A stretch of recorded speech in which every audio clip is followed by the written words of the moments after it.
Hi, folks. Mark here in the Trump 100 studio. It's Wednesday lunchtime here in Washington, evening in Ankara, Turkey, where the NATO summit has just drawn to a close. And it's been one of those days where a quick take episode feels necessary. And with me, as you can see, is Alex Rossi, our international correspondent, visiting the Bureau. Alex, thank you for being here. Thank you very much for having me. It's lovely to be here. It's your first time on Trump 100?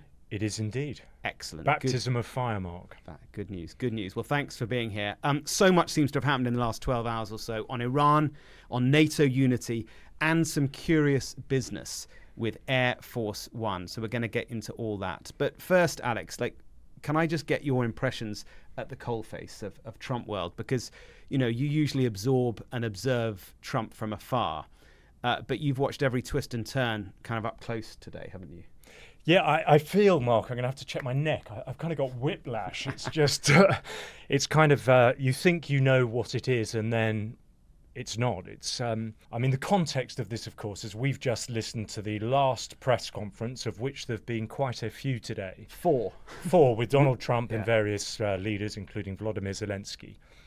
And he takes questions in these press conferences, but they never have really follow-up. And I think the other impression I have of listening to Donald Trump, it's a bit like listening to a piece of modern jazz. It has kind of no beginning, it has no end, but there's lots of middle, and it meanders, and it goes, and it keeps going, and it twists. Yeah. And you don't really know what to make of it, and it contradicts itself within its own internal logic. Within a sentence. Within a sentence, you can, we're winning, and then we're going back to war. We've got the nuclear dust, they can't have a nuclear weapon, and then the raison d'etre for carrying on strikes is they can never be allowed to have a nuclear weapon. But haven't you just said that they can't because it's buried? The nuclear dust is buried under a mountain, and only we, the Americans, have the equipment necessary to dig it out. Yeah, it's full on. Okay, so let's go into the reason we wanted to do this quick take. Three things that we're taking, as I said. NATO, first of all, he's in Ankara because of the NATO summit. It happens every year. And certainly the briefing I was getting prior to the summit from well-placed European diplomats was that they did not think that Trump was going to turn up gunning for a fight this time. He would accept that they are spending more on defense, and it wasn't going to be the acrimonious summits that we've seen in the past. But initially, it did feel like that maybe that assessment was wrong. He came in throwing quite a few grenades, didn't he? Yeah, absolutely. It looked as though that those briefings that you heard, what I'd heard from my sources, was completely incorrect. In fact, the sense that you got was that Donald Trump had arrived. He was particularly irascible, still really, really angry about how NATO partners had acted throughout the war, particularly countries like Italy, the UK as well. Spain. At one point, you don't want to be Spanish. No, at one point in real time, he was talking about Spain, saying how they weren't spending enough, which, by the way, is true. But as he complained about them, he then in real time turned to his people, Treasury Secretary and others, and said, let's stop trade with Spain. Let's put massive sanctions on. Do it now, he said. It was extraordinary stuff. Yeah, absolutely extraordinary. And so, as you often get with Donald Trump, so out in the open, so very public. So the grenades were being thrown on Greenland, on Spain, on the UK, on the whole of NATO, basically not backing him up with his war in Iran. And it felt initially like this was going to be a pretty difficult summit. But as ever, he pivoted very, very quickly. And by the last news conference, he had come round to the idea that, in fact, to quote him here, tremendous unity in the room. I mean, he used those words, a great deal of love in the room. Yeah. It's really hard to kind of understand what this all means for NATO going forward. An interesting point, you were talking about it happening every year. There is speculation that they may not have a NATO summit next year, and it might actually be biannual because they want to avoid a blow-up. I think on NATO, by the end of the day, they will be pretty happy that the wheels didn't come off and unity is still there on NATO. Yeah, and the big fear with Donald Trump is halfway through it, he says, I'm going to go and take a telephone call, and just actually doesn't come back. Yeah. And that didn't happen. The phone call might be with Putin. Exactly. And that didn't happen at all. And I think the other takeaway from all of this was the treatment or the relationship, can we call it a kind of growing bromance between Zelenskyy and Trump? In the Zelenskyy presser we saw, he's a great guy, he's doing really well.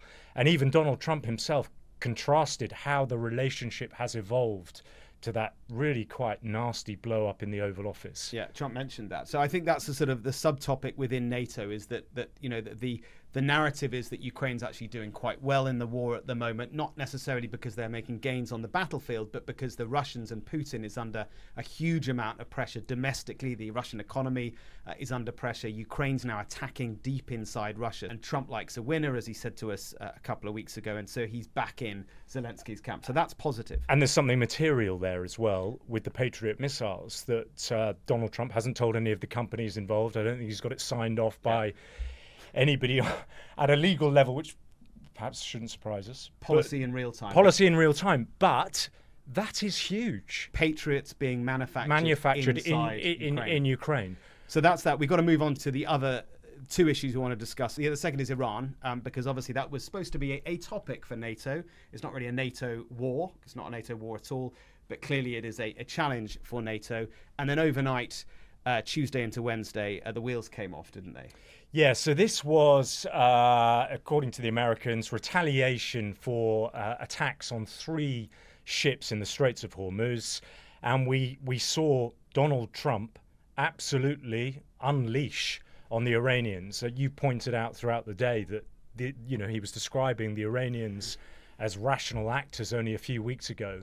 Now he was calling them scum. In the final press conference, he said they're loco, they're a little bit crazy. Yeah, just on that, it was one of those days today where, well, one of those 12 hours. I went to bed Tuesday night, and we'd heard that the Americans were attacking.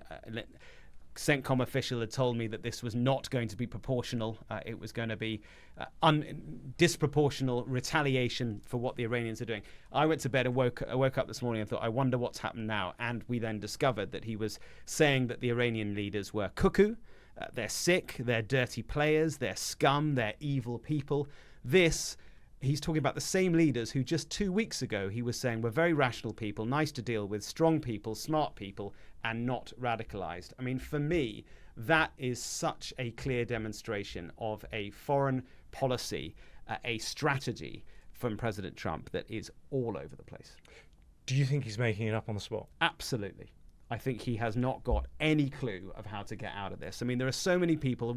I've said it before now. In the first term and earlier in this term, you kind of wonder whether there is some degree of 4D chess going on here, and actually his unpredictability is somehow to his advantage. Maybe it was at times during the first term because people just didn't know how to read him. But right now, I think it is so clear that he does, on Iran specifically, but you could apply this more generally, he doesn't know what's going on. He doesn't know how to get out of this Iran challenge that he's in. And language does have consequence. I mean, it's hard to think from the Iranian perspective how you go back to negotiations after hearing those things. I mean, I don't know.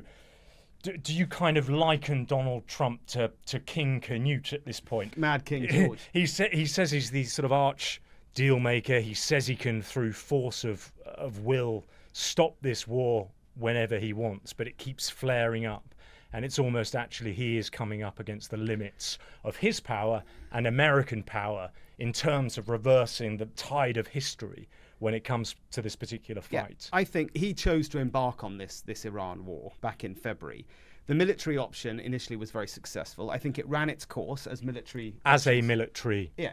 Military as a military attack. endeavor, yeah. it was successful, but it ran its course. They always do. At some point, diplomacy has to take over, and so a memorandum of understanding emerged out of that a month or so ago. It was kind of the diplomatic next step, the only step that Trump could take. The problem was that the MOU, the memorandum of understanding, was kind of flawed because it was created out of a weak diplomatic position because the Americans were not. It was not a strong position that the Americans were in on paper with this MOU. It was weighted towards the Iranians. And so I think that they can just do better. The Iranians think they can get a better deal. And so they're going to continue to push. And it had to be vague. And actually, whoever you talk to has a different interpretation of what actually it all means. Now, part of its art was the fact that it was vague, which meant that they could stop firing missiles at each other. Yeah.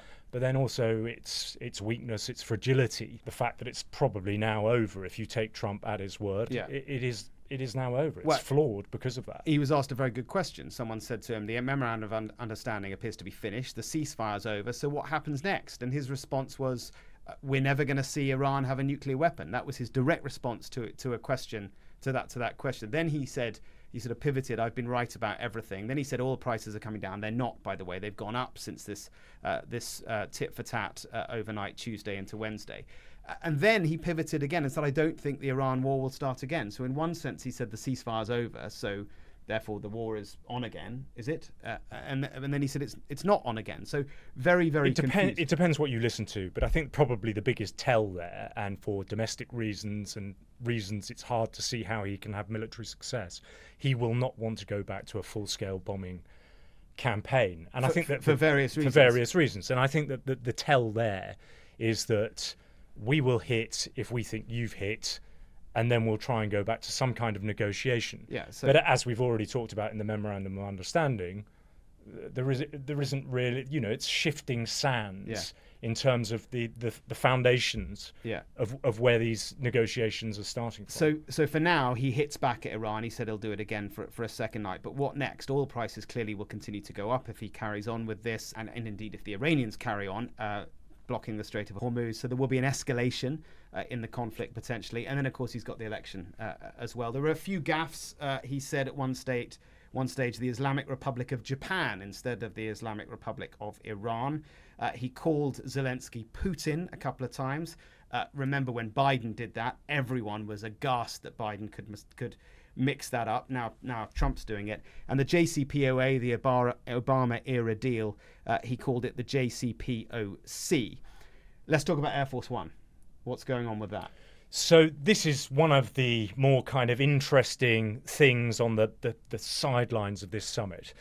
Donald Trump, as you know, Air Force One, has a new shiny, spangly Air Force One given to him by the Qataris that's been fitted out at great expense. That was his mode of transport of choice going to the summit. He flew on that. With great fanfare. With great fanfare. And now it is flying back without Trump, stopping, we understand, in the UK at RAF Mildenhall in Suffolk. And he is flying back on the old Air Force One. And this speculation that may be for security reasons. One of the kind of slightly more bizarre tangents that Trump went off on the press conference is telling us that he is number one on the kill list for the Iranians. Now, there were a couple of questions from journalists who were asking about this. He didn't really answer the question, though, did he? No. Whether it is for security reasons. And, of course, the speculation is that the new Air Force One doesn't have the same kinds of security measures as the original Air Force One, whether or not that's radar jamming, whether or not it's other electronic equipment. Yeah. We're not sure, but that's the speculation. And if you sort of continue with that speculation, that the argument is that, because since he left the United States, the war in Iran has now gone hot again, that there is some concern over his security. Therefore, he needs to burn the old plane, which has better security than the new one. It came as a surprise to the Brits that he was landing, that both planes and the president were landing on British soil. Sources said to me, I said, he's off to the UK, it seems. And the source replied, a refuel, we think. Of course, it doesn't need to refuel. It didn't refuel on the way out. So some curiosity around that. We should also say that the official reason for this from Donald Trump is so that the soldiers, the personnel at that base, the American stationed there, can see the new Air Force One. To honour the brave men and women, he wrote, of the military, we're sending the brand new and truly spectacular Air Force One to Mildenhall in the UK to give them a chance to tour the aircraft. And then he goes on to say, for old time's sake, we'll be taking the old Air Force One, the former Air Force One, from Turkey to Mildenhall, a short trip. Totally worth doing in order to give our great military heroes a chance to appreciate the beautiful new addition to the Air Force fleet. So sounds like a real treat. Yeah, for the people of Mildenhall. There you go. So that was not the quickest quick take, was it? But lots covered there. I should also tell you that Alex is here for the week. And in the Insider episode this weekend, we are going to go do a little bit of a deep dive on Ukraine. We only talked a bit about Ukraine and Zelenskyy today, but some really important stuff going on. Alex has spent a lot of trips to Ukraine. I've done a couple. So we're going to deep dive Trump and Ukraine on the Insider episode. And if you're wondering how to get the Insider episode, or if you don't know what it is, that's because you haven't subscribed. All the details, terms and conditions are in the show notes. Make sure you subscribe to Sky News Insider. You'll get that. You'll get Electoral Dysfunction, and you will get Ed Conway's brand new podcast as well. Stuff Matters. So subscribe. Alex, thanks for joining us. Thank you for having me on.